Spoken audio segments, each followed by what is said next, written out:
எந்தனுக்கு பக்கத்துணை நீ இருப்பாய். நாடி வரும் தீவினைகள் ஓடிடவே நீ அருள்வாய்.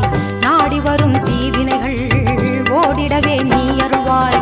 தேடி வந்த எந்தனுக்கு தேவி நீ தயை புரிவாய். தேடி வந்த எந்தனுக்கு தேவி நீ தயை புரிவாய்.